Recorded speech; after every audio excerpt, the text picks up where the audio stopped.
Assalamualaikum warahmatullahi wabarakatuh. Perkenalkan, nama saya Dini Septiani RD, NPM 192191019, kelas 2A Pendidikan Jasmani. Di sini saya akan membahas mengenai perhitungan status gizi. Nah, pertama-tama saya akan membahas mengenai pengertian dari status gizi itu sendiri. Nah, untuk pengertiannya ada beberapa tokoh yang mengemukakan pengertian dari status gizi.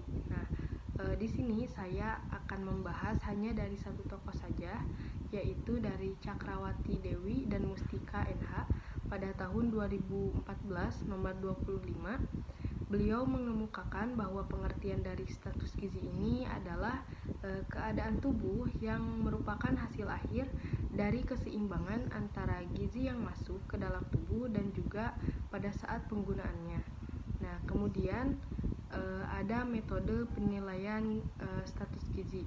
Nah, untuk metode ini terdiri dari dua metode. Yang pertama ada metode secara langsung, kemudian yang kedua ada metode secara tidak langsung. Nah, untuk metode secara langsung ini terdapat antropometri, kemudian ada klinis, ada juga biokimia dan juga biofisik. Kemudian untuk metode secara tidak langsung ada survei konsumsi, kemudian ada statistik vital, dan juga ada faktor ekologi. Nah, selanjutnya saya akan membahas mengenai metode dari secara langsung, yaitu antropometri. Nah, antropometri ini adalah pengukuran terhadap dimensi tubuh dan juga komposisi tubuh. Nah, ini bertujuan untuk mengetahui status gizi berdasarkan satu ukuran menurut ukuran lainnya. Nah, untuk penggunaannya, antropometri ini dilakukan untuk mengetahui status gizi dengan berbagai cara seperti massa tubuh, kemudian pengukuran linear, dan juga komposisi tubuh. Nah, selanjutnya pada pengukuran antropometri ini saya akan membahas massa tubuh. Bisa kalian lihat pada gambar berikut ini. Nah, untuk penimbangannya dilakukan dengan pakaian yang seminim mungkin dan juga tubuh dalam keadaan tidak berkeringat atau seseorang tersebut sudah tidak melakukan aktivitas apapun.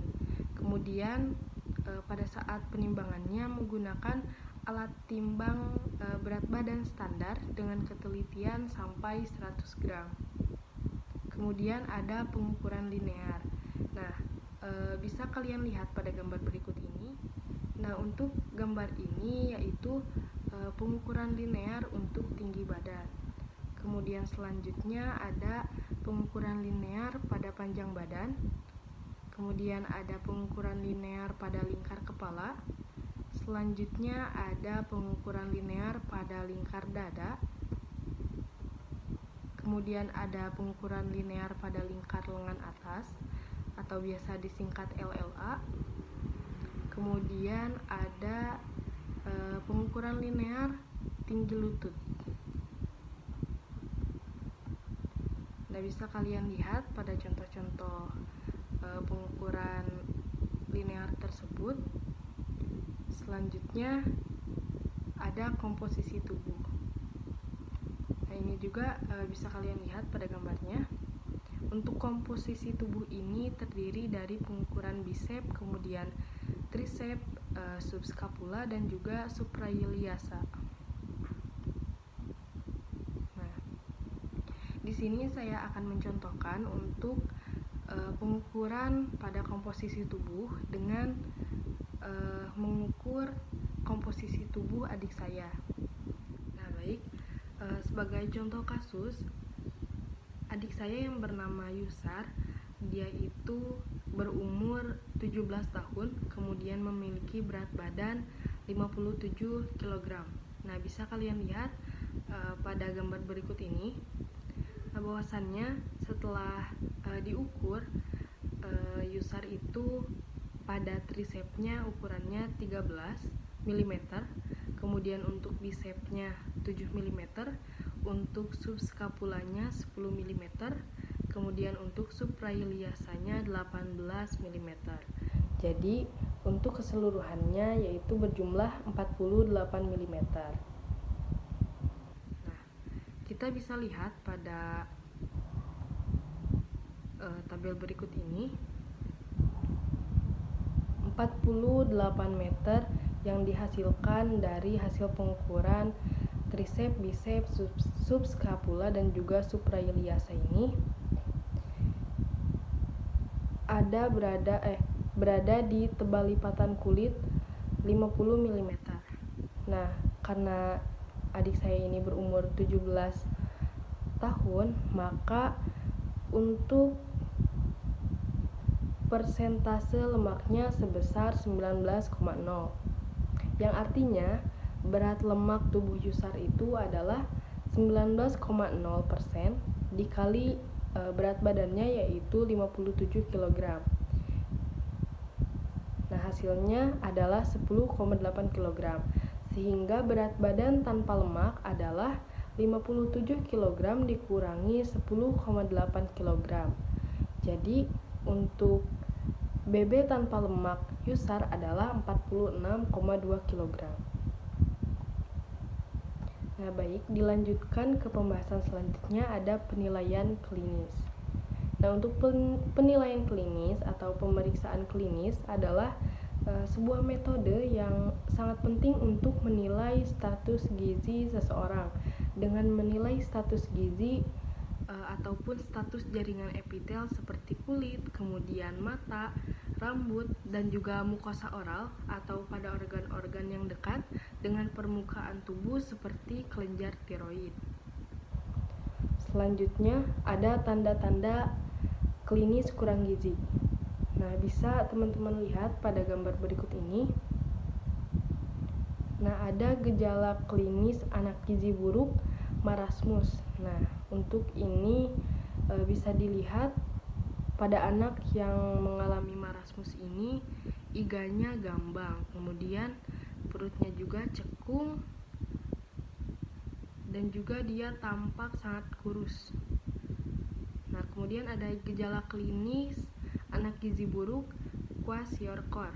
Bisa dilihat juga oleh teman-teman, dia mengalami kelainan pada kulitnya, kemudian otot-ototnya mengecil, pembesaran hati juga, pandangan matanya sayu, kemudian rambutnya tipis dan juga berwarna merah seperti warna-warna pada umumnya.